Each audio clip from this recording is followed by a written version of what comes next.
Good morning, good afternoon, good evening, wherever you are around this beautiful, beautiful world. Happy Friday. Let me know in the comments where you're watching it from, how you feel on Friday. Today, I've got a very, very special guest. She is stunningly beautiful, amazing soul. She's Lebanese. Her name is Enas Daeki, and she is a refugee advocate. And I put in this video below as in the description the link to her TEDx talks because she became a TEDx speaker and it was published in October. Guess what? Her TEDx talk has been watched by so many people that it was actually the number 5 in the top 10 most popular TEDx talks on YouTube, on the TEDx YouTube channel, number 5 out of 1,100 plus videos published in 1 month. Her one was number 5. So go and watch her video. With no further ado, I would love to introduce to you Enas. Hi, Enas. Hello. Thank you so much for the introduction. Happy Friday, and thank you so much for having me. So it's such a pleasure and honor to have you on the show, as I couldn't wait to do an interview with you. How you feel now? Like, congratulations, first of all, again. Thank you. I feel great. I feel really well. One thing that I just want to say, I'm actually Libyan, not Lebanese. It's okay. I get that all the time. I get I'm that. sorry. Are you from? I'm from Libya. They be like, oh, Lebanon, Tripoli. I'm like, no, Libya. And they be like, oh, where is Libya? I'm like, Gaddafi. I'm like, okay, we know where you're from. So I'm used to that. So don't worry. 0 marks for my geography. I do apologize officially to you and to both countries because actually in my mind I thought that Libya as a nation is pronounced Lebanese, but it's so Lebanon and Libya is a bit different, even though we share the same city name, which is Tripoli, right? We're like North African, but we're both Arab. So I'll take that as a compliment. Oh my God. I love them. Yeah, I'll take that as a compliment. And Libyans are gorgeous too. I'm sorry. It's okay. It's okay. I actually love it. Let's talk about you. Cool. As for all of you watching right now, I really want you to go and watch Enas talk, because it's a powerful TEDx talk for powerful story. Okay. And what you're gonna hear is her journey as a refugee, and that's why she became a refugee advocate. And what happens with Enas is that her family had to go back to her country, and she's now, like, you stayed in the UK. Mm-hmm. So was that the main reason to choose your topic for your TEDx talk, or it was yet another more reasons behind choosing your TEDx talk topic? I think, can I be honest? To be honest, you know what's funny? I only had 2 weeks to prepare and bring a topic and create my TEDx in 2 weeks. So wow. I sat down with my partner and he was like, what do you want to speak about? I was like, freaking hell, I don't even know what to speak about. Like, I've got so much in my brain and I don't know. But one thing that I was so clear about is I want to make a difference for people. You know, and I think one thing that I went through is the whole story for being a refugee, coming to a country that I didn't speak the language, and, you know, creating a life that I'm so grateful for today is a way to share and empower people. And then one thing that is like, I personally love about me is I'm not really afraid to lose, and I'm a kind of brave. And I think one thing that makes me brave, because I go for opportunities, even though I don't have what it takes sometimes. Or I tell myself I don't have what it takes. So I think one of the things that made me strong is going through a lot of, you know, stuff that I've gone through throughout my years that I lived here and even before.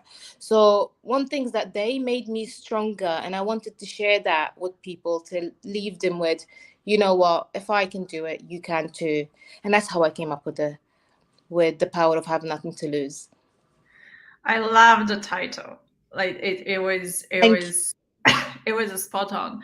And what I have to say also, like your opening was like it directly grabs straight away.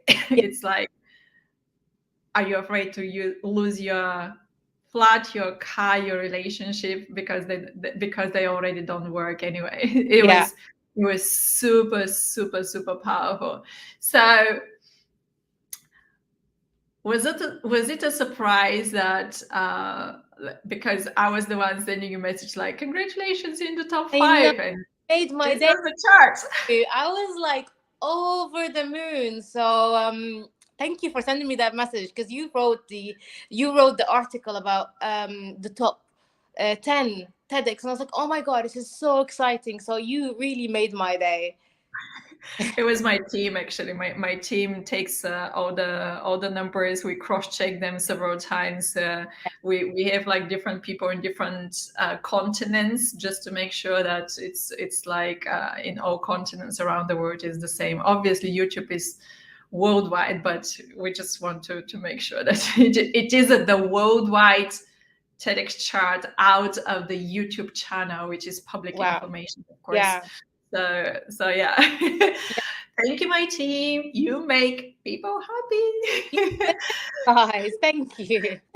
Oh my God. Tell me about your journey as a refugee. I don't want to take away from your TEDx talk because I really highly recommend you all to go and watch it. But Enes, tell me more about your journey as something which is outside even your TEDx talk. Right. So one thing that I will probably people know about me is I'm a refugee advocate. There is no one can choose or wants to choose to be a refugee. So I think people get forced to be refugees, and I don't know what to say, but it's just there's a lot that comes with being a refugee. Um, so it's like a change of circumstances, change you know of a way of life, a change of everything, excuse me. So yeah, I don't know, it's not an easy journey. I would have to say it's not an easy journey, but I think people go through being a refugees, they get out stronger, and Mhm. it's not anyone can handle, I think. Yeah. They For all of you watching,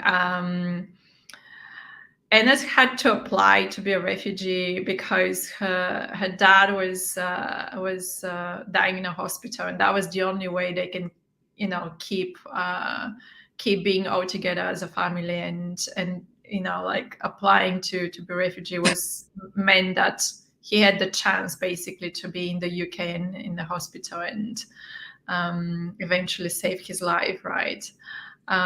So, and I believe, of course, totally correct me here, but it's not like you plan to do it. It was like no it other was options. Yeah, it wasn't planned. It's funny though, because we're always like used to come to the UK for treatment. So it's like part of the normal thing that we used to do. My dad was unwell for a period of time.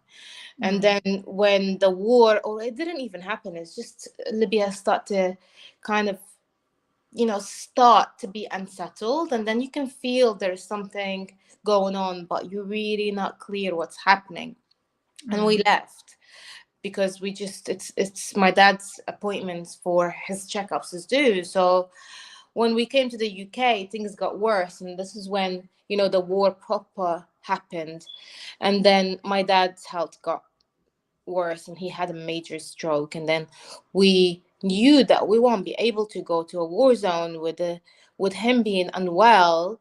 And then I wasn't planned to stay for long because I had my studies and I wanted to go back because my life was there. So that point, I really didn't know what would it take for us to be refugees, but we've been advised this is the best thing that we should do at that moment, right? mm, We ran with that, and I think I discovered the process after applying for being refugees, and there's no way to come back from that. So mm, yeah, I mean, if people understood what it takes to be a refugee or the asylum seeking procedure, they probably won't do it because it's tough, you know. So I'm grateful in a way that I didn't really know, but it was a massive shock. Yeah. Yeah, I and I want you to repeat the words what you said on the when you were in the court, and they were yeah, basically like you knew that they're gonna reject you. yeah, You had that feeling that it's gonna be a no, and you have to go yeah, back to your own country. yeah. What were your words? I mean, they made it clear, like, because the Home Office refused us anyway, and then refused me as well. But they gave me the chance to appeal because I was, you know, we applied as a family, but they said we can give you the right to appeal because you're over 18. And I was like in that court, and I was listening to what they're saying to the judge, and I made it clear like there's no way she's gonna, you know, get the stay. And I was like, okay, well, here we go. You know, it's not going to happen. And I remember they just finished what they're saying, and I had the barrister, and he spoke. But you know, at that time I knew what they said is way stronger than what he said. And he, Mm. you know, it's just, it was a whole different level of what, of the conversation. And I was like, okay, it's definitely gonna not gonna go ahead. And the judge, and I don't think the judge does it normally, I don't ever know, but he asked me, do I have any words to say, because it's just, it's done. So I was like, okay, well, you guys are gonna send me anyway, there's no point for me speaking. And you know, my dad was sick, he was dying, my country's Mm. in war, you know, I've got so much that I've lost anyway. So I've just looked at him and was like, you know what, send me home, I really don't care if I die at this point, you know. And he just looked at me, and I remember the way that he looked, and that's it.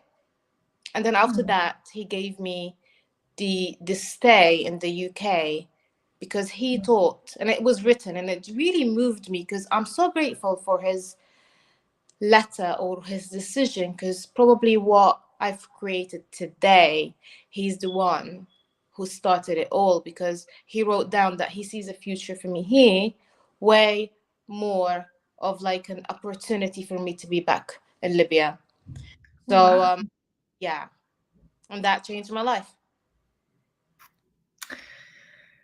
One decision always just Yeah, change a life, and something we just say, it like what you told him basically was what changed completely the direction of your life. So happy to have you in the thank UK. you, thank you. I'm so And glad to see you in the UK next week, hopefully. yeah, yes, absolutely.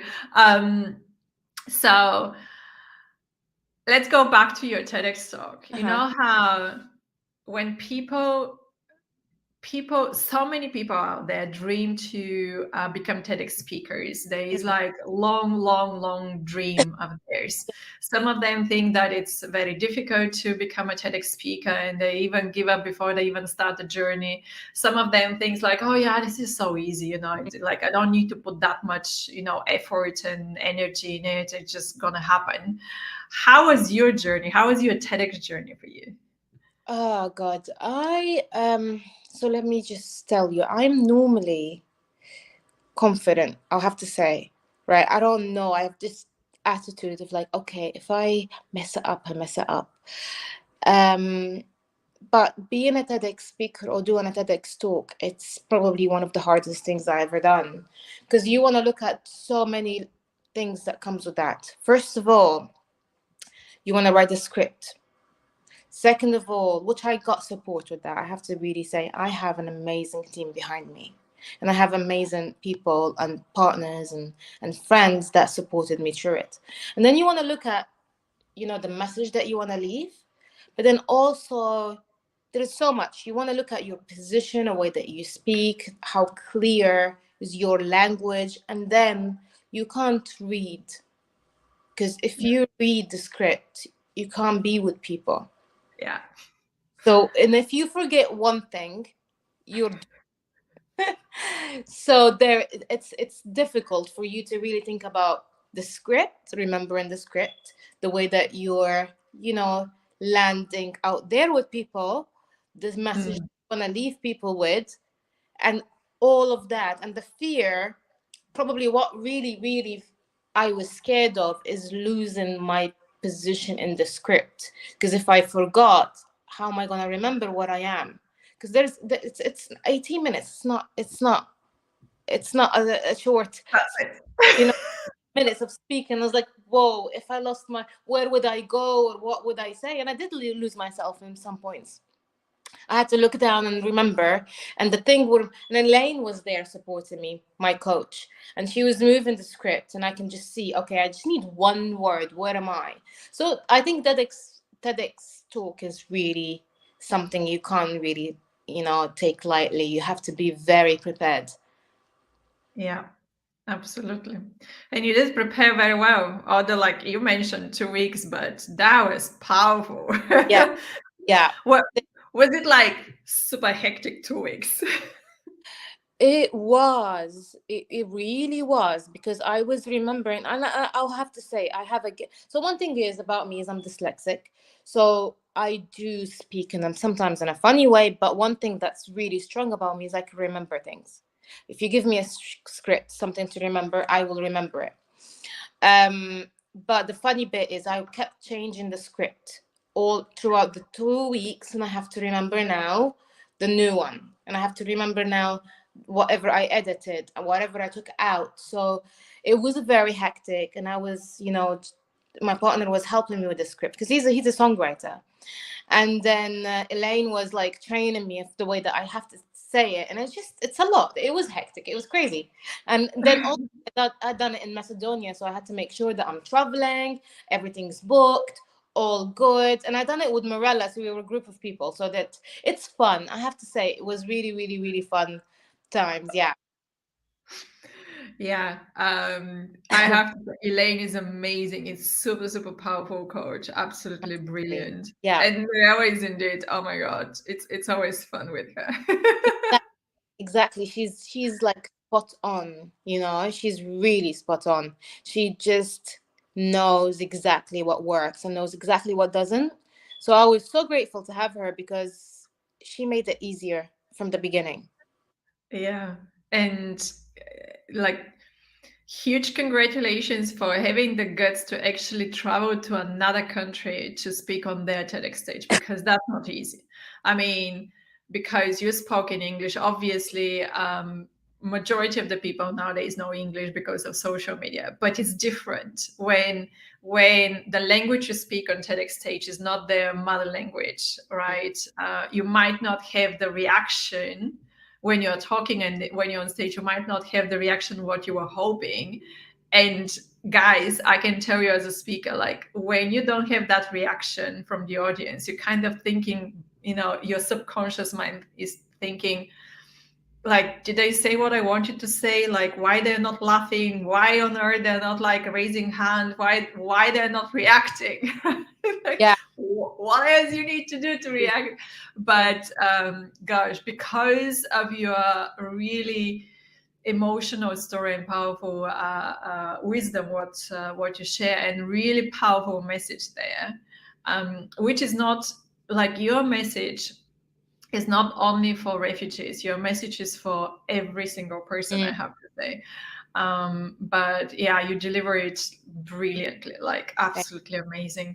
All of you watching right now, I put the link on Facebook and YouTube. All of you watching from LinkedIn right now, you're not gonna keep the link, but I will put it after we finish. So last question for sure. you. What is next for Enas? Oh my God, what's next? I'm everywhere and I'm doing a lot at the time, right? So one thing that I'm doing right now, and I haven't shared it yet, and I've got to share it with you, is I'm writing my second book. So Woohoo! journey, because writing a book, it takes a lot. It puts you into so many different moods, and it brings back a lot of memories. And I love writing my book in the start of the winter because it just brings a bit of few emotions. So I'm so excited for that. We've got, like, I personally I'm involved in events. So I'm a director of Global Women Notting Hill, and we have a big event in January, and it's going to be a landmark hotel. So we're preparing for that. We have big speakers. It's probably going to be one of the biggest events in the UK. So that's so exciting, guys. Keep your eye out, and I would love to have you there. What else do I have?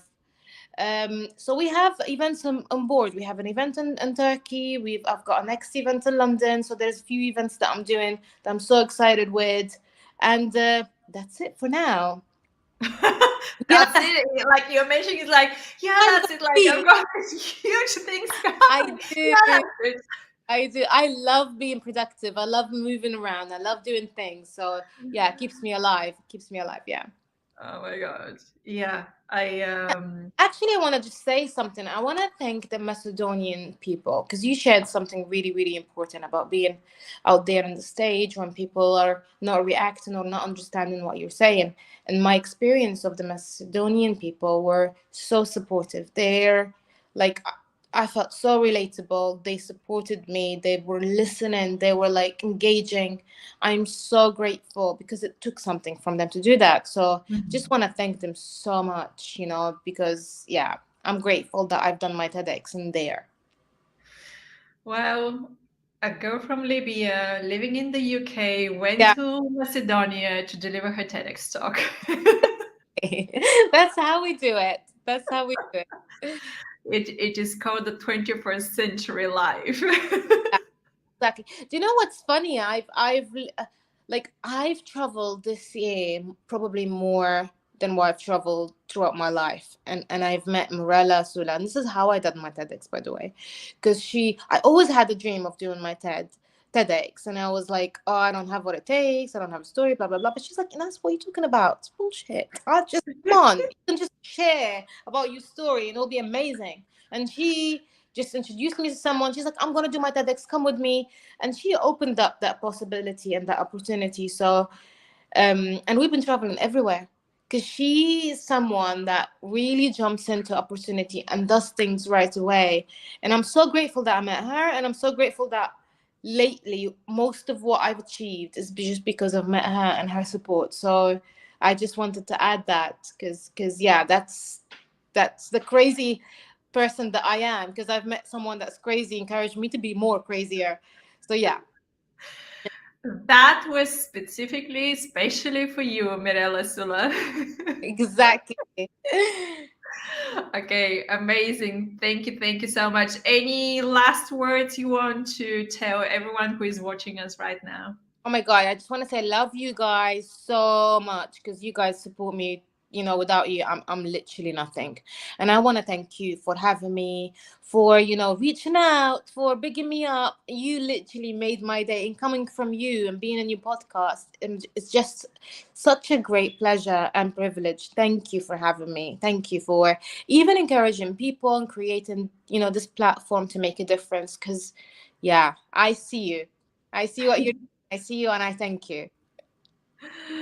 Thank you so much, Enes. I will put you in the green room just for a second. Stay there, please. Don't go. I want. To all of you watching right now, thank you so much. Watch again, go and watch Enes TEDx talk because there will be really important message for you. I promise you, you're gonna absolutely love it when you watch it. And actually, it's gonna be also the amazing end of your working week as today is Friday. I'm wishing you an amazing Friday and a lovely, wonderful weekend. Sending you a lot of love and a lot of energy wherever you are around this beautiful, beautiful world. And I'm going to see you next Friday. Talk to you soon.